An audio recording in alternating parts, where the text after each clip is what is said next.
Establish a relation between linear velocity and angular velocity in an uniform circular motion and explain the direction of linear velocity. Now, linear velocity की बात करते हैं, निकालना है हमें expression. And let's understand what is a uniform circular motion. जैसे कि हम एक क्लॉक देख सकते हैं कि जो क्लॉक होती है इसमें जो सुई होती है उसकी स्पीड हमेशा सेम रहती है.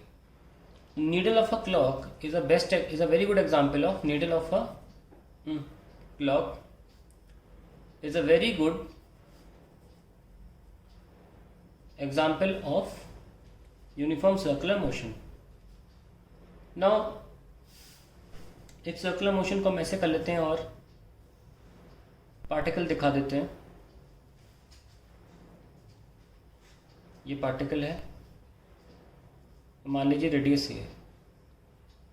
तो ये हमारा सर्कुलर मोशन कैसे माना जाएगा? जब जो वेलोसिटी है कहीं पे भी, सॉरी स्पीड कहना चाहता हूँ मैं, क्योंकि वेलोसिटी तो डायरेक्शन में भी होता है ना, तो बदल रही है वो. तो देख सकते हैं आप, जो स्पीड है वो मैं वी मैग्नीट्यूड वाइज हमेशा सेम रख रहा हूँ.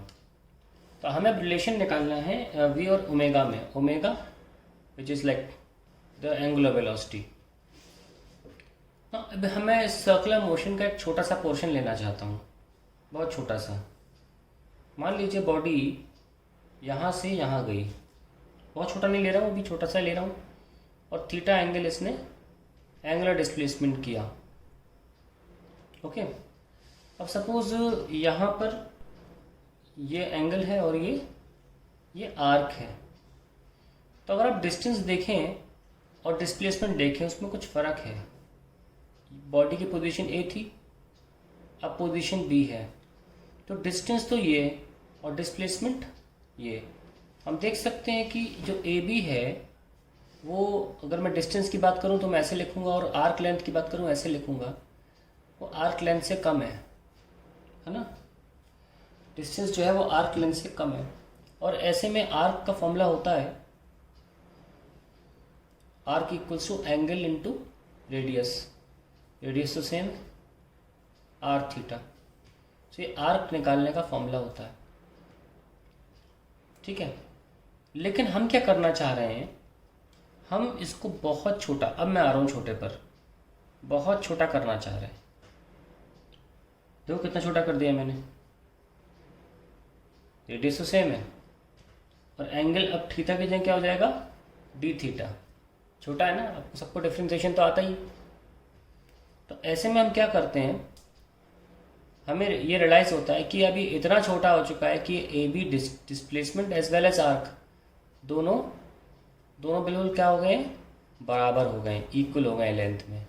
ये इतना छोटा डिस्टेंस हो गया है कि दोनों एक दूसरे से इक्वल हो गए हैं. अभी स्ट्रेट लाइन माना जा सकता है, आर्क को भी स्ट्रेट लाइन माना जा सकता है, क्योंकि ए और बी पॉइंट्स बहुत पास में रख दिए हैं. तो अब नोटिस करें कि जैसे कि हमने यहाँ पे पॉइंट ए लिखा था, और अगर मैं ओ ए को एक किसी वेक्टर से दिखाना चाहूँ, लेट अस सी, सपोज़ ये पॉइंट ओ ए, आप सपोज़ यहाँ लिख दें 1,0 है ना.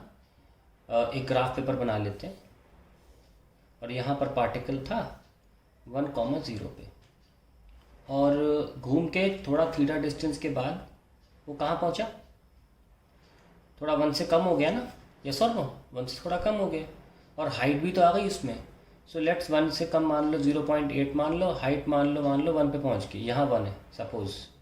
तो आप देख सकते हैं कि ओ ए और ओ बी लेंथ वाइज तो सेम है, पर अगर इन्हें वेक्टोरियली डिफाइन किया जाए तो ये अलग अलग है. तो अगर वेक्टर के फॉर्म में लिखते, देखो जैसे ही वेक्टर साइन लगाऊंगा इनको R1 और R2 लिखना पड़ जाएगा मुझे, क्योंकि ये एब्सोल्युटली डिफरेंट क्वांटिटीज़ हो जाएंगी वेक्टोरियली, क्योंकि इनका पोजीशन अलग अलग है एरोस का. सिमिलरली अब क्योंकि ये जो है आपका R तो ठीक है, ये बहुत छोटा है, तो इसको हम DR लिख सकते हैं. ये सर ना, बहुत छोटा है ये. और फिर ये R प्लस वेक्टोरियली DR हो जाएगा. ये सब नो, क्योंकि अगर आप देख सकते हैं कि मैंने अगर ये A लिया और मैंने ये वाला डिस्टेंस वेक्टोरियली B ले लिया, तो ये कैसे लिखते हो आप लोग, A प्लस B. ऐसा हो. हम ऐड करते हैं, तो ये इधर ऐसे और थोड़ा सा मूव किया इधर, तो ये इनका वेक्टर एडिशन हुआ r प्लस डी आर। अब ज़रा हमें मिल गया है कि इसको हम डी आर लिख सकते हैं। Okay, so let's write angle equals to arc upon radius. Angle ये है और आर्क अपॉन रेडियस कहाँ है, आर्क कितना है डी आर और रेडियस कितना है आर। तो अब यहाँ से क्रॉस मल्टीप्लाई करिए, D R equals to R D theta. अब क्या करेंगे, हम दोनों साइड्स को dt से डिवाइड कर देंगे कि टाइम कितना लगा, dt टाइम लगा होगा इतना छोटा डिस्टेंस ट्रैवल करने के लिए, t तो लगा नहीं होगा। t तो यहाँ लग सकता है, यहाँ पे काफ़ी बड़ा आर्क है, यहाँ टाइम t लग सकता है ट्रैवल करने के लिए, पर यहाँ पे dr बहुत छोटा है और एंगुलर डिस्प्लेसमेंट बहुत छोटा है, तो इतने से छोटे डिस्टेंस को ट्रैवल करने में dt टाइम ही लगा होगा बस।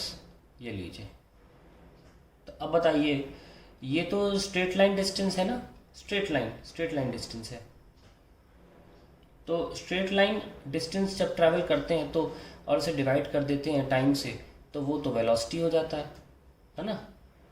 और अगर एंगुलर डिस्प्लेसमेंट को टाइम से डिवाइड करेंगे तो वो एंगुलर वेलोसिटी हो जाता है। तो ये एक्सप्रेशन इस तरीके से आ गया v equals to R omega. अब देखिए, हमसे भी पूछा गया है कि explain the direction of linear velocity, ये पूछा गया, explain the direction of linear velocity. कैसे एक्सप्लेन करें, अब देख सकते हैं कि वेलोसिटी हर वक्त सर्कुलर मोशन में चेंज होती है, इसलिए हम बहुत छोटे से दायरे में उसे कन्वर्ट करके यहाँ पे ले आए ताकि हमें पता लग जाए डायरेक्शन क्या है। यहाँ तो स्ट्रेट लाइन है ना, तो अगर मैं किसी सर्कुलर मोशन में ओवरऑल दिखाना चाहूँ बहुत छोटा सा डिस्टेंस, तो स्ट्रेट लाइन ऐसे अगर मैं बनाना चाहूँ तो वैसे चली जाएगी। तो यहाँ से पता चलता है कि जो डायरेक्शन ऑफ वेलोसिटी होता है किसी भी पॉइंट पर, वो टेंजेंशियल होता है। इतने से डिस्टेंस को मैं खींच दूँ तो एरो टेंजेंशियल हो जाएगा। तो यहाँ से निकल के आता है कि वाई वेलोसिटी इज टेंजेंशियल, क्योंकि ये जो छोटा सा डिस्टेंस है ये टेंजेंट ही को दिखा सकता है। ये कर्व तो हो ही नहीं रहा ना, हमने इतना छोटा ले लिया कि कर्व हो ही नहीं पाया। ये अब होगा तो स्ट्रेट लाइन ही होगा, और छोटे से डिस्टेंस को स्ट्रेट लाइन बनाऊँ तो सर्कुलर मोशन में वो टेंजेंट बन के आ जाएगा, तो डायरेक्शन इज टेंजेंशियल।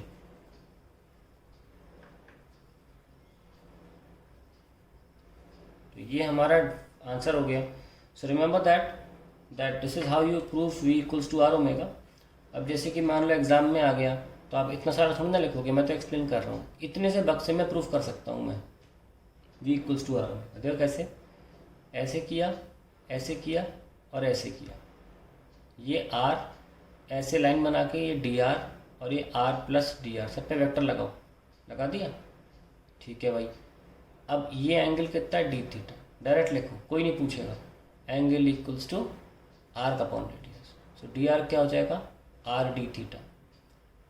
और finally you divide both sides by T, then becomes velocity is R omega.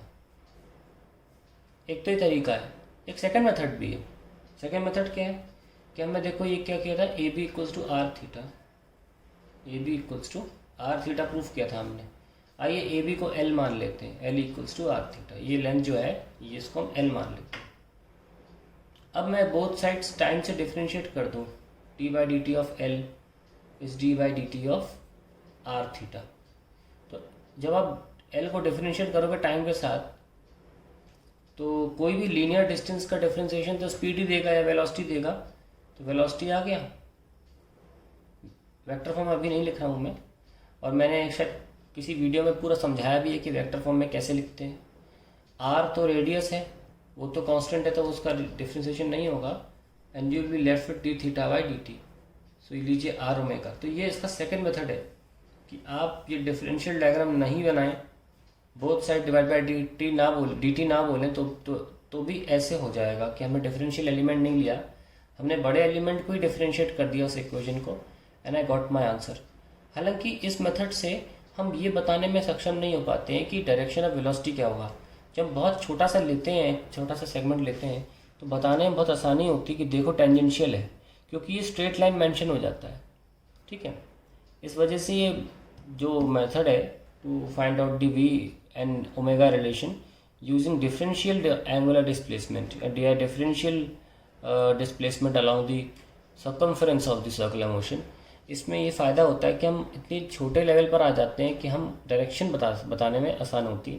हालांकि कैलकुलेशन और आंसर निकालने में ये मेथड भी ठीक है, लेकिन छोटे लेवल पे जाना हो तो फ़ायदा ये है कि आप ये क्लियरली बता सकते हैं कि वाई सर्कुलर मोशन में, जब मैं 9th में ही पढ़ा हुआ कि हमेशा जब भी कुछ चीज़ सर्कुलर मोशन में होती है, अगर उसे रस्सी को काट दिया जाए तो वो टेंजेंशियल क्यों जाएगी, वो सीधी निकल जाएगी टेंजेंशियल, क्योंकि उसका हमेशा से डायरेक्शन ऑफ वेलोसिटी टेंजेंशियल ही था, पर रस्सी से बंधने की वजह से वो बेचारी छोड़ के जा नहीं पा रही थी अपने सर्कुलर मोशन को।